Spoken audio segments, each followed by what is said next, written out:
দিয়ে দিন।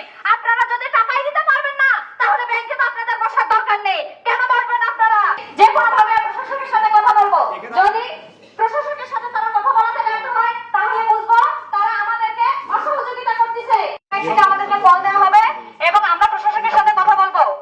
সুতরাং আমরা এখন ম্যানেজারের কাছে যাব, ম্যানেজারের সাথে কথা বলবো।